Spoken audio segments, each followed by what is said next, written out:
Welcome to B2B Marketing Methods. I'm your host, Terri Hoffman, and I'm the CEO of Marketing Refresh. Let's face it, embracing digital marketing is daunting. This podcast was created to make it more approachable. Join me as we talk to CEOs, sales leaders, and revenue growth experts who will share lessons learned and tips from their own journeys. Welcome today to another episode of B2B Marketing Methods. My guest today is named Liz Andert. Liz is the Director of Digital Customer Experience at a manufacturing company that's actually a Fortune 1000 company. And the name of the business is H.B. Fuller. I'm going to let her tell the audience a little bit more about the business and what they do and what they manufacture in just a second, but really looking forward to this conversation today. We're going to hit on some pretty interesting topics. We're definitely going to talk about AI and how she's been able to integrate AI into her role to improve customer experience. We're going to be talking about how the sales and marketing functions can interact to really make sure that they're maximizing one another's skill sets and roles within the company operations. We're going to be talking about, for more of a big picture, how to create a meaningful customer digital experience. That's the core of Liz's day-to-day job responsibility. So we're definitely going to dig into that and talk about some of the programs and initiatives that she's helped to put into place at the company. And then we're also planning on talking about LinkedIn. LinkedIn is definitely becoming so much more important.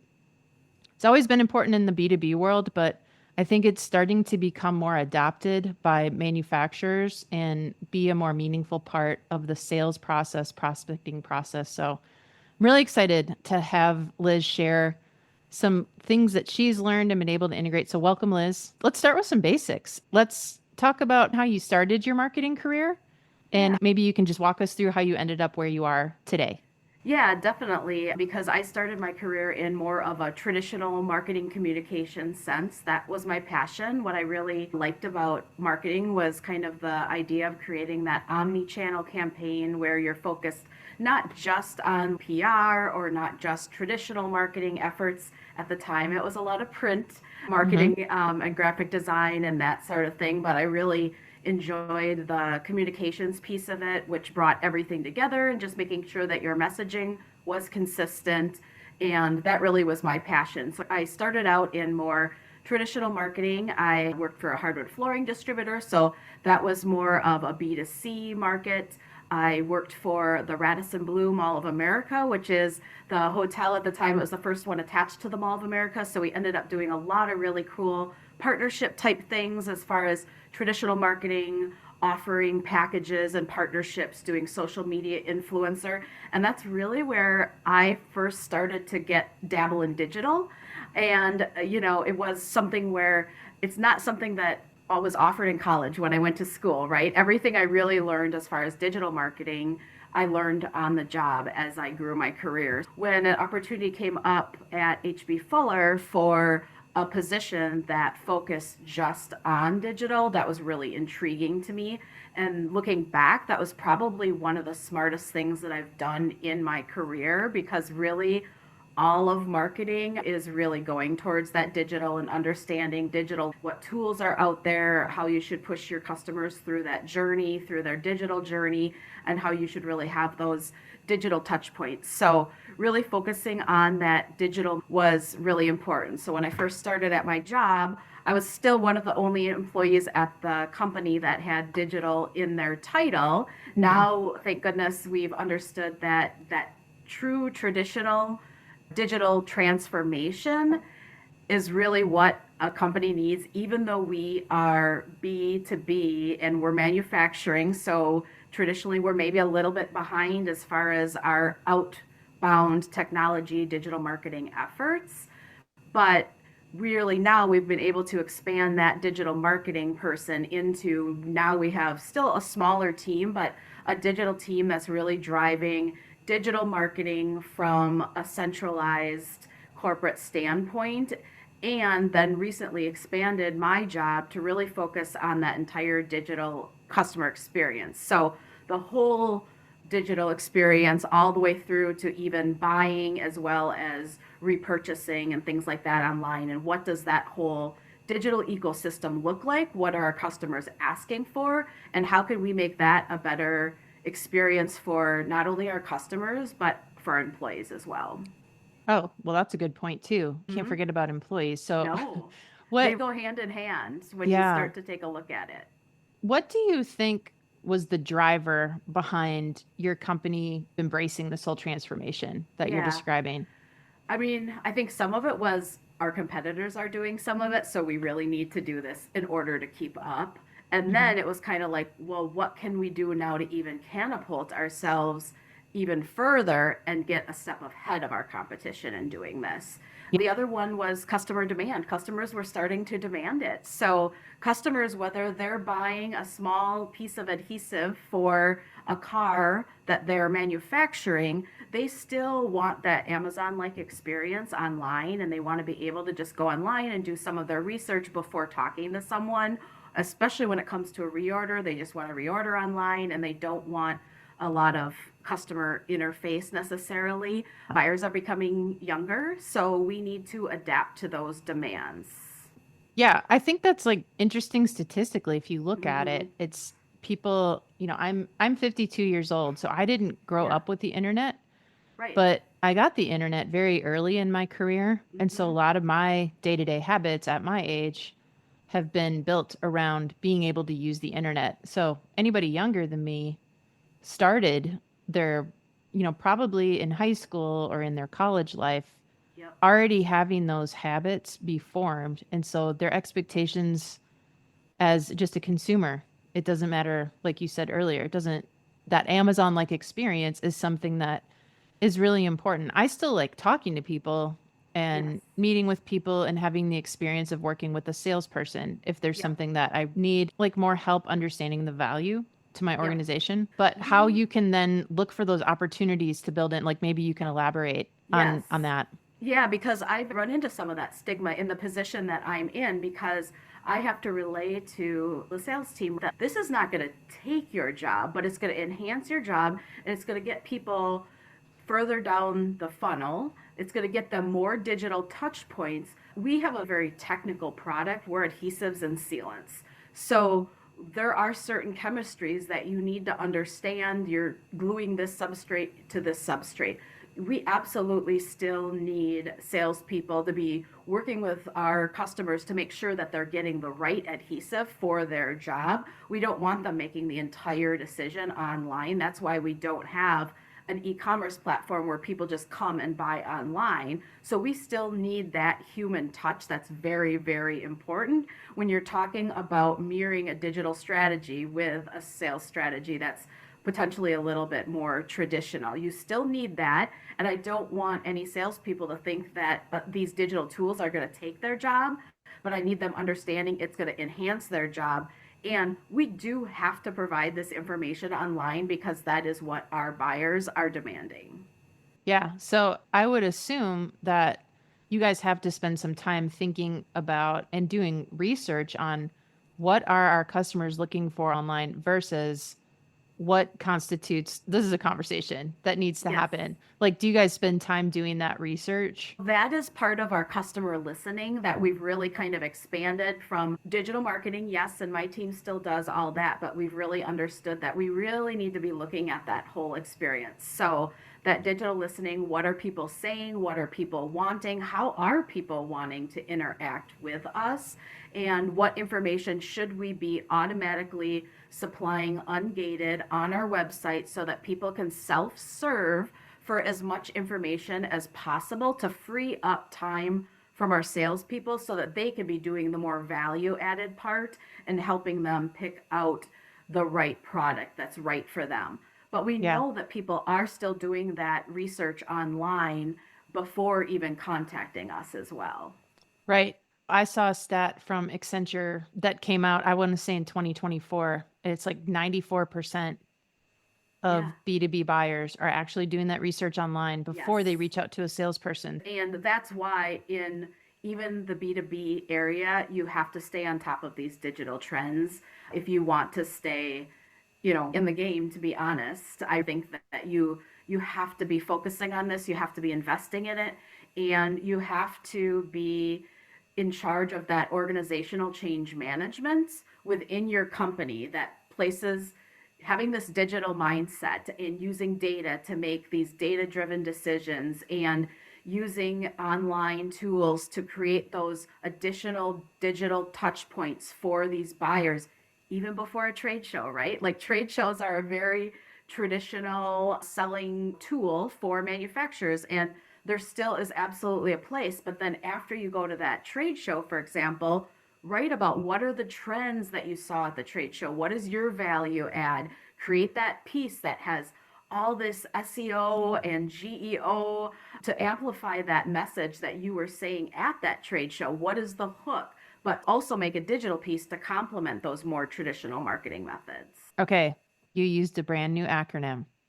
Not new to you, but I would say for sure new to the Yeah. industry, right? Yes. So can you explain what GEO is? Absolutely. Yes. It's something that, I'm forcing my team to really focus on because it's not going to go away. Mhm. GEO is the generative AI engine optimization. So when you go to Google now, and they're rolling this out all over the world, you get an AI summary instead of the website listing of key points. So you're going to type in a question into Google, and it is going to give you a chat GPT summary of those results. So it's forcing marketers like myself to think differently about the content that we're putting out.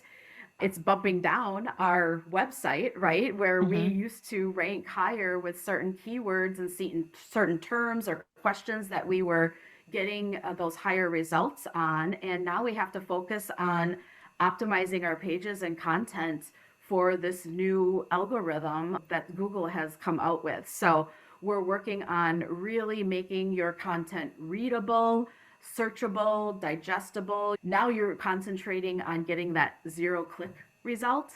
Mhm. So you are concentrating on answering the FAQ, answering the question, being that domain authority that the search engines think you are, and you want to be that generative AI result as opposed to just the top page or the top listing for your website. So Yeah. it's interesting. I actually assumed it would have a little bit more of a negative impact on my organic search traffic, but I haven't seen as deep of a dive as, at first I think people panicked a little bit. You just need to think a little bit differently about your strategy there.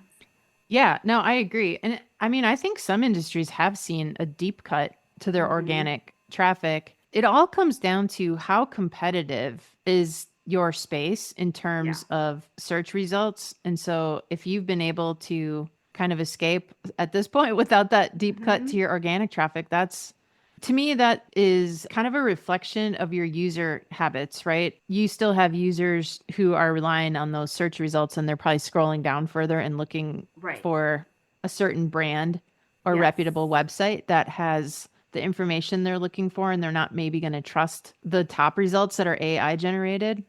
But you're preparing your brand to be ready for user confidence to be a little greater in those AI results. Absolutely. Yeah. I will say I have a very diverse brand. We're 32 different markets. So where it may technically have dipped in some areas, it maybe has gotten better in some areas. So that Okay. probably does help too. If you've got a really, really niche market or area, I could absolutely see where you probably would see the results or the effect of those a little bit more than others. I would love to hear a little bit more about how your group interacts with the sales team and the business Yeah. development folks, particularly because you have so many Right. different areas. But like, what are some of the disciplines that you have in place to make sure that you're communicating and kind of Yep. holding each other accountable?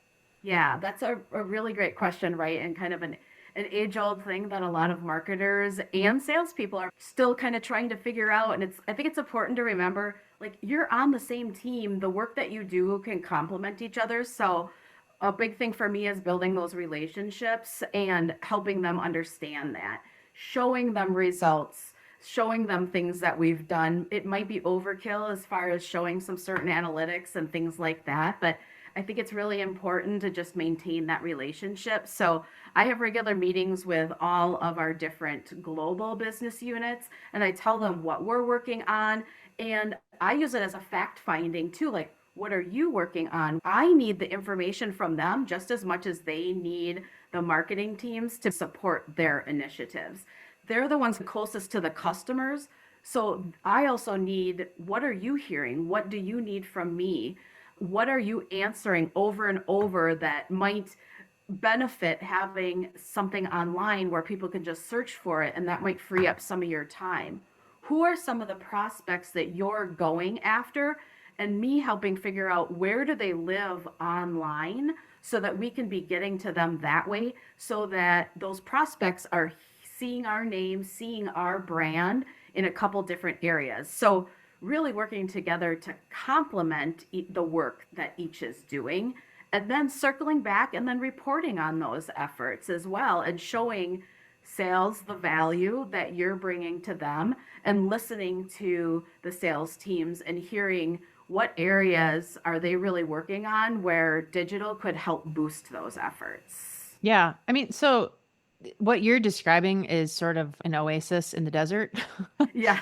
That's really hard to get to where you are now. Were there some breakthrough moments where, as you were working with the salespeople to create this regimen of interactions, like, Yeah, can you think of some times where they were like, oh, I'm getting it? Salespeople are busy, right? They're absolutely. extremely busy. They're held to a quota. They've got to be busy. They've got to be prospecting, talking to customers. Yep. And so pulling them into kind of that boring marketing meeting can be Yeah, hard, right. right?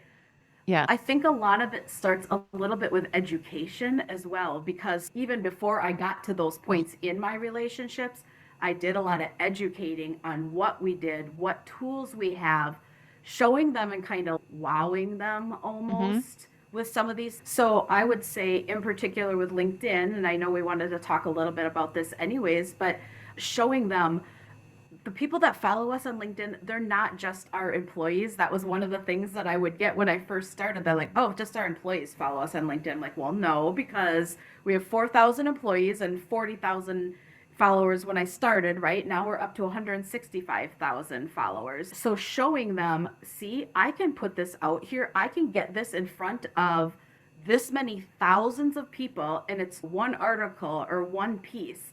And then getting the salespeople understanding that digital is casting that net for the sales department, and getting those inbound inquiries and hopefully market qualified leads coming in 24/7. So, but just, I think really showing them the reach and sitting down and showing some of the numbers. That's the beauty of digital, is that you have all these analytics. Same thing was visits to our website. People wouldn't put the value in our website, or they don't see the value necessarily. But when I sit down and show them our traffic and how much time people are spending, especially on certain pages that might be a little more technical. See, if people are on this page for 2 minutes and 30 seconds, they're reading the whole thing, right? They're Yeah. not just on it for 19 seconds and they're bouncing. So I think education, number one, and then showing them numbers and analytics and impressing them with the amount of people that you can get your brand in front of with, simple pieces of content, I think is really important. Yeah, I think that's really well said, because I think as marketers, we really get lost in our own world, in our own universe. Absolutely. Especially when we get stuck in a little echo chamber with other marketers. We Mm-hmm. we get into jargon and terminology and knowing how things work, but a lot of times the salespeople are your audience internally, right? And you have to Absolutely. kind of sell to them the value of what you're able to do. And so if they don't even understand what's possible, Yeah. like you're describing that search result earlier, Yeah. but I don't think it's always safe to assume that business development folks know that, because their job is to be out talking to customers. Yep. Our job is to know how a search result works. But Yes. if we're not explaining how Yes. that connects to what they're trying to do, it's pretty hard to get their engagement and buy in. There's tactical strategies behind what we do and why we do it. Well, and I think that's a really important point actually too, because, you know, I will have people And you're right, like this is not their area of expertise. So it's my job to teach them. Now, digital's always changing. It's part of what makes my job very challenging. One of the things that I do is I teach and train that digital mindset within our organization. And that is part of the organizational change management that we're really working on, as well as making sure that people are using digital and that they're not afraid of digital, that they're not thinking digital is going to take their jobs, but it really is the way that we have to go with these things. As it relates to the sales teams, really kind of teaching them what tools are out there and showing them that value. And then ultimately, everyone wants to know, what are these marketing efforts giving me as far as sales goes, so that I can determine an ROI on that. It's marketing's job to bring in those leads, and then it's the sales job to close those leads. But you both need each other. You're both there for the same purposes. You're on the same team. So working together and building those relationships is really important.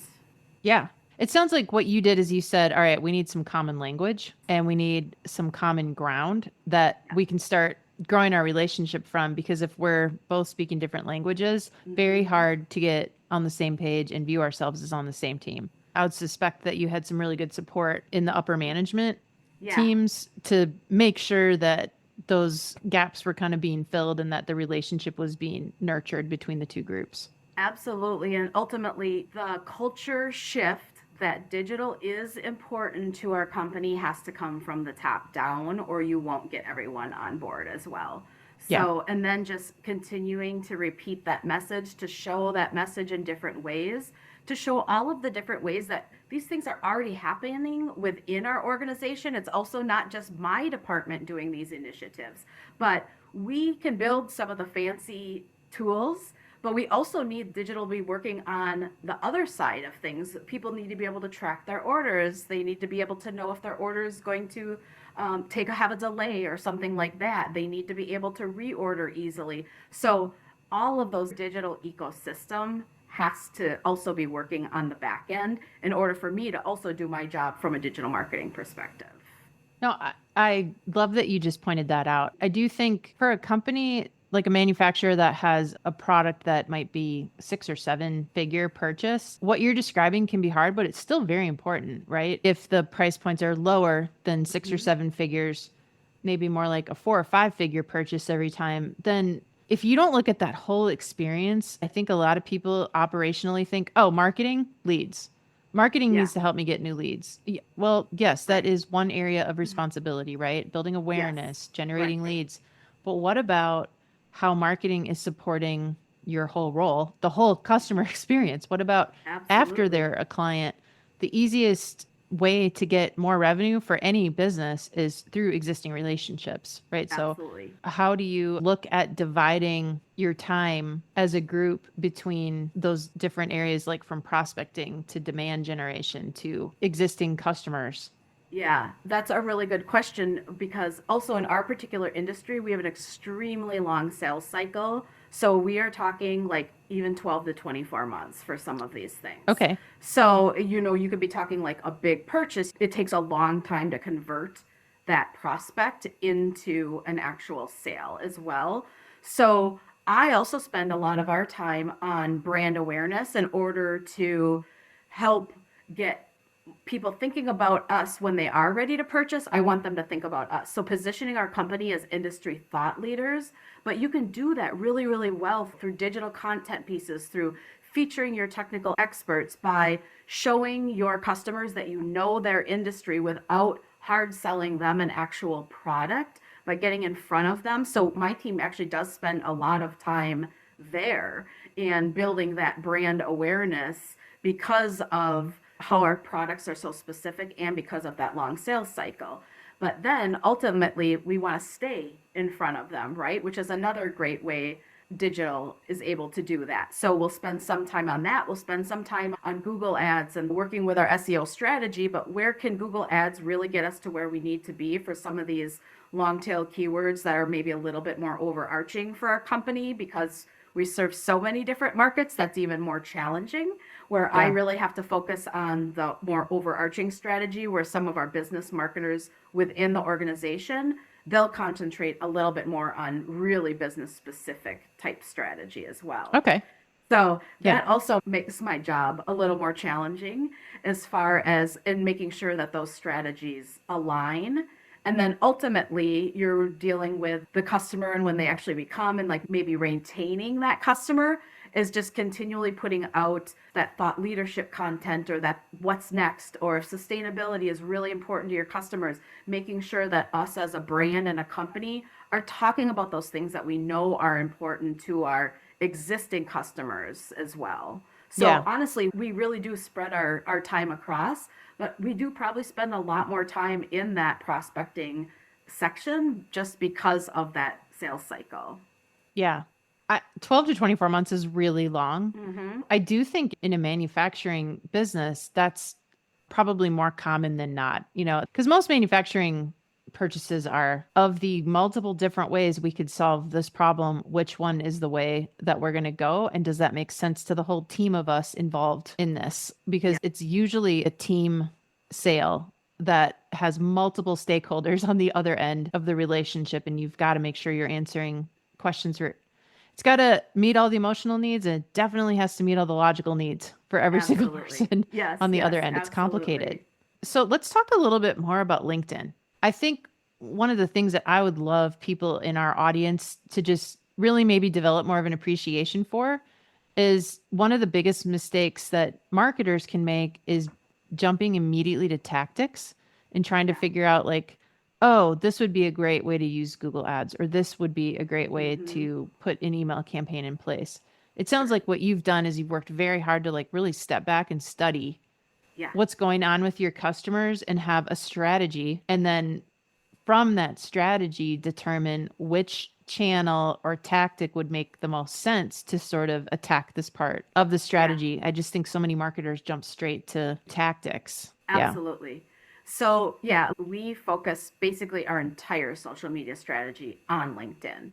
Hmm. And that just absolutely makes the most sense for us.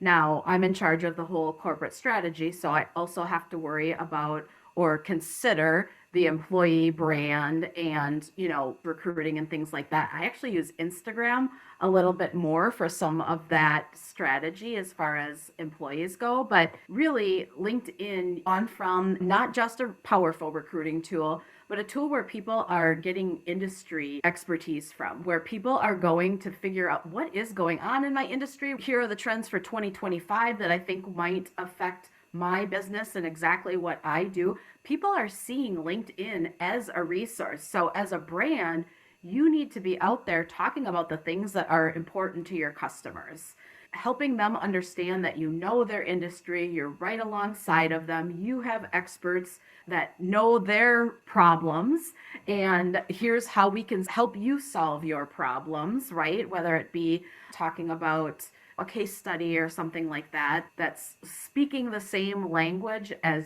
your customers. So, Hmm. positioning ourselves as thought leaders is our overall strategy for LinkedIn. And doing that through a lot of storytelling. Hey, come see us at the trade show. We launched a new product, really telling the story about who we are. And you mentioned it earlier, that personal touch. A brand like ours, adhesives and sealants, you might not think there's a lot of feeling there, but there are a lot of really creative ways about how we can tell the story about how adhesives and sealants are changing the world and making it a better place. Anything from lightweighting a car to getting better gas mileage to sealing a window that's going to be more energy efficient to thinner disposable diapers that aren't filling up our landfills as much and things like that. So there are stories, no matter how sexy or not sexy your brand or Yeah. industry are, that you can tell that touch people. So really being thought leaders and telling that story, also telling the story about how we're a great place to work on LinkedIn, but in a nutshell, that's my overarching strategy for LinkedIn. One thing that I see getting in the way for brands and individuals on LinkedIn is that they feel that if they talk about things like you just described, that oh, everybody already knows that. Like Sure. I don't want to say things that we already know. Yep. Yep. Except don't assume that people are very busy. And so maybe they don't know these things Yes. about the company, no matter how long they've worked with one of your salespeople or how Yep. long they purchased from you. you never want to assume that people know all of these little bits and pieces of information.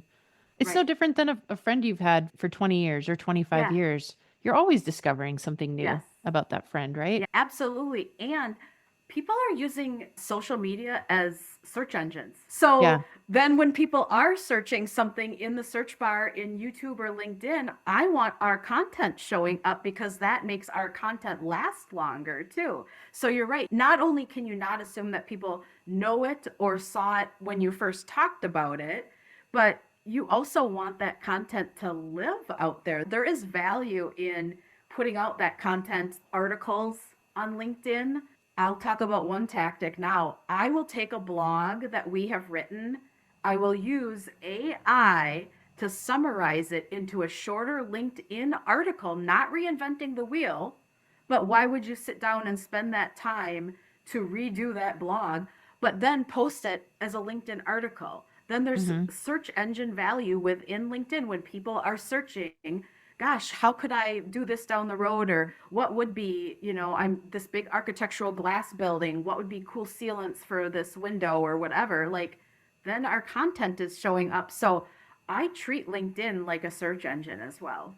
I think that's really smart. I think Mm-hmm. I kind of alluded to it earlier, but a lot of people have gotten accustomed to not trusting a search engine result, whether Sure. it's Bing, Google, Yahoo, whatever they use. Most people use Google, of course, but Yep. some people just don't trust the results because Right. they know a lot of ads are run and they would put more trust in LinkedIn search and the results Yes. that show up there or YouTube. And like maybe they don't realize Google owns YouTube, but that's okay. Right.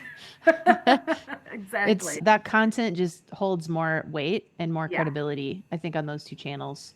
Yes. And, Mhm. along those lines, too, part of my LinkedIn strategy is also encouraging our salespeople to build their own brand. Again, trusting, right? Yeah, of course, the company is going to say something great about their company, but also if you have salespeople and you have personal connections, so I will start with optimize your LinkedIn profile for selling because it's different. Have an HB Fuller banner behind you. Talk about what you do. Talk about HB Fuller as a company.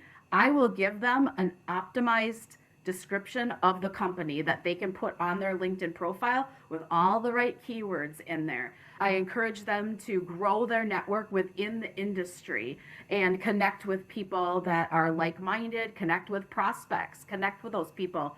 Then start by sharing the company content. Once you get a little more comfortable, add your own commentation in there. Then, when Mhm. you're more comfortable with that, do your own posts and share some of the digital content that we're putting out. Share that you're at a trade show. Become that expert. Create your own brand on social media that positions you as an industry thought leader as well.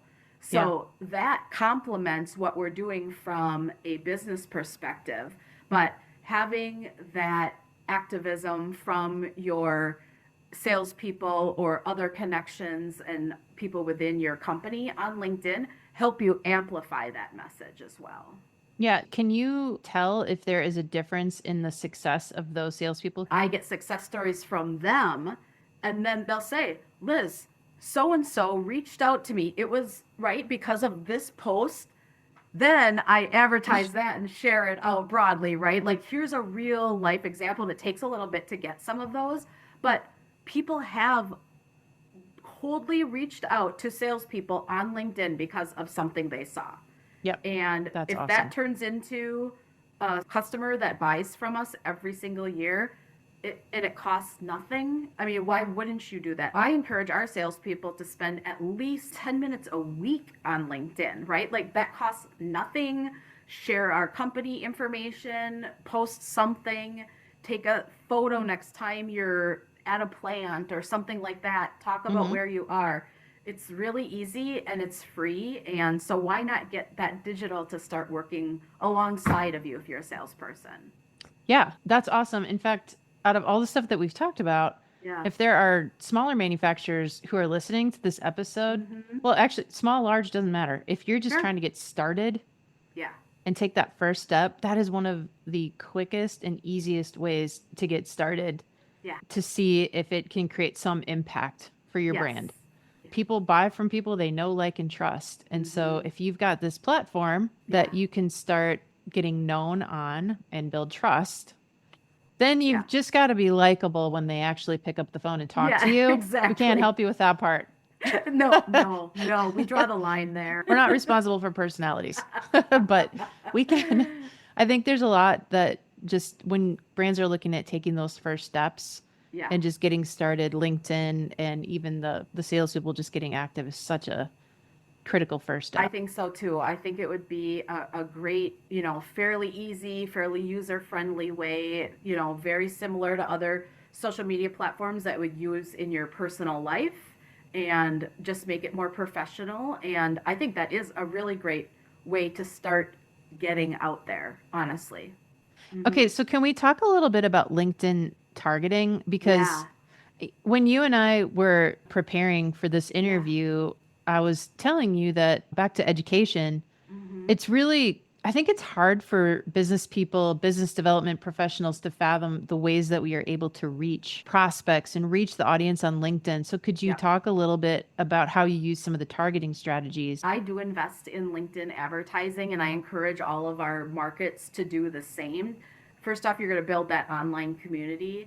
Second off, it's a great complement to a specific sales or marketing campaign. If you are prospecting or trying to get after certain companies and certain job titles, think of all the data and all the information that is available to LinkedIn users. And you're right, there is a reason why Google owns YouTube and Microsoft owns LinkedIn, right? The data. The data. There's so much data. So what I will do is I will work with the salespeople to say, what are you really going after? What niche are you going after? And it might be a certain market. And I say, okay, give me your list of companies. You can upload an Excel list of companies. Then what I like to do is you can layer on job functions within those companies. You can layer on regions. You can layer on a lot of different, lookalike audiences, followers of competitors, followers of certain groups. And you know so much about these LinkedIn users. So you can get a really, really targeted list. You can complement what the sales team is going after. Okay, you're making cold calls to this list. Well, guess what? I'm going to put the same list on LinkedIn of the same list of companies, the same list of job functions. I'm going to advertise to them the same thing, or at least our brand, so that they're seeing the same things online. You're going to pay more per click for your advertisement on LinkedIn, but you're getting a very, very niche audience. So in my opinion, in Google, you're still going to pay for people that aren't quite the right audience, no matter how long you refine. But on LinkedIn, as far as I'm concerned, you can get so niche as far as your target audience goes that I do feel that you're paying more per click, but it's a more valuable click. It's quality over quantity. Yeah, exactly. I think that was a really good way to summarize also the connection between sales and marketing. One thing that I guess we have run into from time to time is just because you supply that list to the marketing team to use in LinkedIn ads outside of your company, no one is going to see what that strategy was behind the scenes. No. It's all privy to administrative access to that account, but you're being smarter about getting in a more targeted way in front of your prospects instead of doing it as like a rifle approach. You want to be laser focused on that audience. Why not be laser focused on that audience and that message, and then make sure that message is exactly what's going to hook that audience? The other thing that LinkedIn does that really well that I really appreciate is you can set up a campaign. You could set up A/B testing basically within that campaign, and it automatically adjusts the money that you're spending on the different markets that you've set up. So you could A/B test a tagline, you could A/B test an image, and then LinkedIn will adjust your spend based on which one is performing better, based on what your conversions are or whatever your KPIs are. And so I've found a lot of success with that. The other thing that I've found a lot of success doing is doing a broader brand awareness campaign and then retargeting the people that interacted with that particular ad on LinkedIn or that actually went to your website from that ad. then retargeting them with a lead gen campaign. You can get an Excel spreadsheet from LinkedIn with the information of the people that wanted more. Maybe they downloaded a white paper or something like that. Like you can get that information and you can hand it to sales and you can be like, here's the 5 people that interacted with this. Now you go do your job and Right. go after them. And so here's what I'm providing for you. Yeah. Well, you said something really interesting there. Here's the 5 names. That might be all you need. And that's how focused you can get. Another interesting stat about the B2B space is at any given time, only 5% of your prospects are actually in the market. They have that on this quarter's priority to take care of. 5%. That's such a small number. So what about the other 95%? You want to prepare them for that time they're in the 5% and have them ready. So maybe they were in that first group that saw the brand awareness ad and didn't visit your website and aren't ready for a retargeted lead generation ad, but now they're in an audience that you've built on LinkedIn. And that's another value point of LinkedIn ads is you have an audience built that you can choose in 6 months to retarget them. You don't have to do it today. That's a really good point. You're absolutely right. And then you've got that list of people that know your name, they know your brand, they've seen it, they've interacted with it. You need them thinking about you when they are ready to buy so they remember who to go to. Right. And that's a big part of my strategy. I want to share something because I think what you've educated yourself on and built a team around isn't commonly found within an internal marketing team. Yeah. And so like I would encourage people if they don't have this in their internal team, you should be looking at maybe like the educational list of things that you want your internal team to build competencies around. Because if you don't know it as a business leader, well, then your marketing team better know all the ins and outs of how LinkedIn ads work, for example. Yes. And if they don't know it, well, how do you help them learn it? Like what are the next steps there? But then also maybe while they're doing it, you might need to bring in external people. Yeah. To help who do know it, because you can waste a lot of time and money. Absolutely.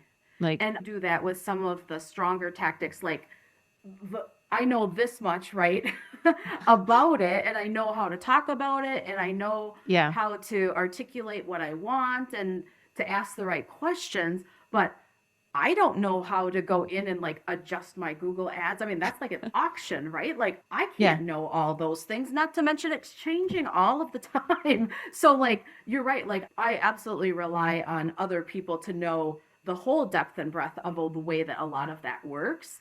And, you know, paying attention to some of those campaigns that you're doing and really maximizing what you're getting out of that. I have in the past probably wasted way more time and money, but then when I have someone just focusing on it, just in there every day, adjusting and knowing all those things, my money is way better spent and my results are better. So why wouldn't you want that all day long? Absolutely. Yeah. Yeah. And I think marketing has evolved over the past probably like 10 years the most. Over like the hundreds of years marketing has been a practice. The last 10 years have been a significant shift. And it's more complicated and it's more specialized. So even within our firm, Liz, they don't let me log into any of that stuff anymore because there's nothing good that can happen into any of it. Because I don't get it. If you don't do it every day, it has become so specialized that you've got to have people who specialize in each one of those areas. And then you can determine, like, do we want to build that in-house? Is there enough justification, or is this something we want to outsource? And that's like a whole other podcast episode we could do. And I don't think that's going to change. I think it's always going to be that way too. Yep. You've got to know enough about all of those different areas so that you can manage and hold whatever resources you're using accountable. And have them educate you the same way you're educating the rest of your company. Yep, absolutely. I know you had a really, really cool project that you worked on this year with AI. So I do want to give you some time to talk about that. Can you tell us about that website project? Absolutely. Yeah. One of the things that I'm looking at, I'm hoping everyone is really familiar with using AI to do mundane tasks and things like that. I would really like people to kind of move to the second, right? Like, okay, now we're AI 201 or whatever that is, but we're really taking a hard look at what AI can do for us to automate things and to make our processes a little bit better, make our content a little easier, give us a jump start on those types of things. But one of the bigger projects that I worked on this year was we used AI to translate web pages instead of using and paying a pay per word type of model with an agency to share that information. So what we did is we took, and it's machine learning, right? So you still have to train the machine. So we created a dictionary specific for ours. I used native language speakers. We're a global company. We do business in 120 countries worldwide. We have locations in 40 different countries around the globe. So translations is a really big deal for us, and it can be very, very expensive.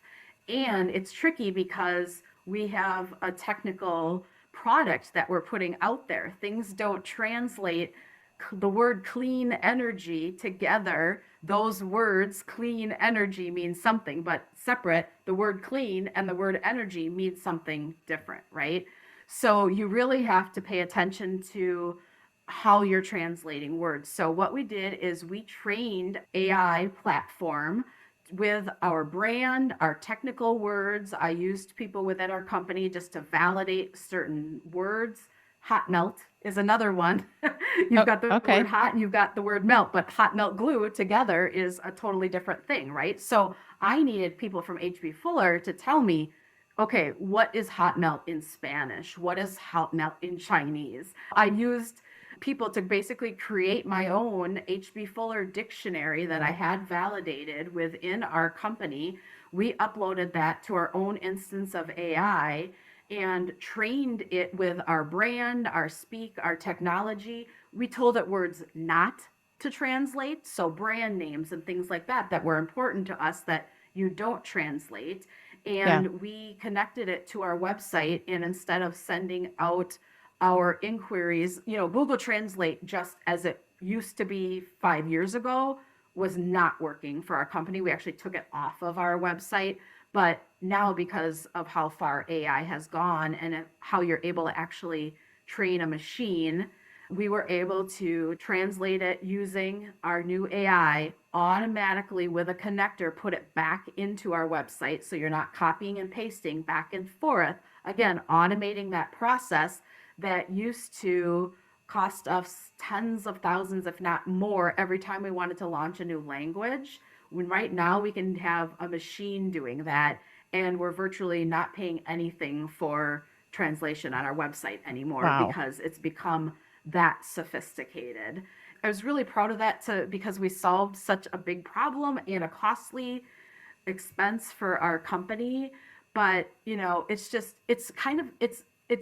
demonstrates thinking outside the box and how can we really use AI to really move the needle on some of these things in our Yeah. company.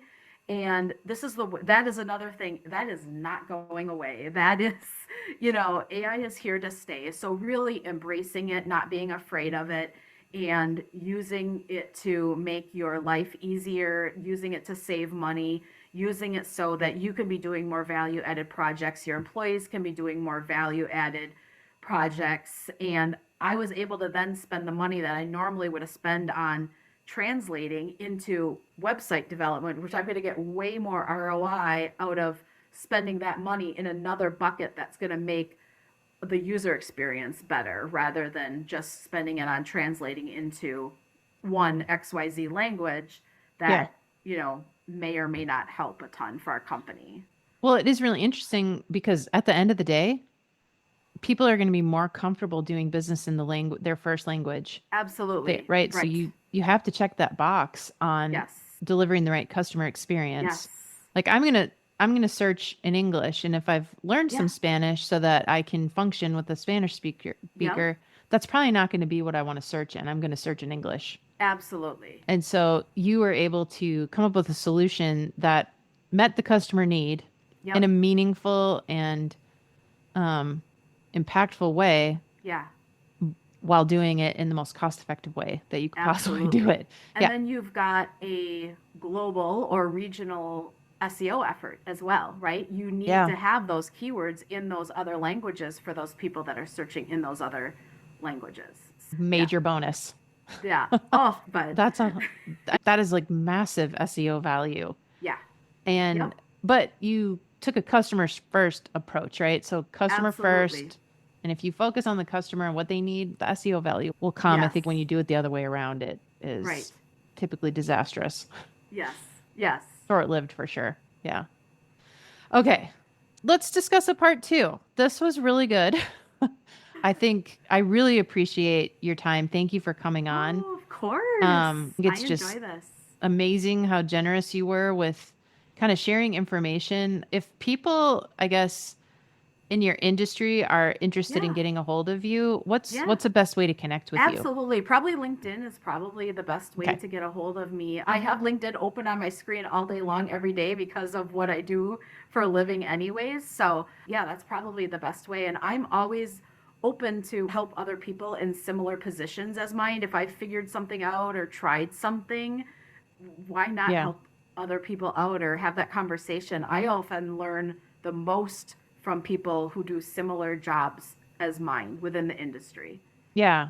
Well, I think it says a lot about you that you're willing to share it. And then for sure it says a lot about your company, Yeah. that Yes. they're giving you the space to kind of talk about this. Yeah. It definitely, for those who think, oh, manufacturers are just old and boring and they don't keep Right? up.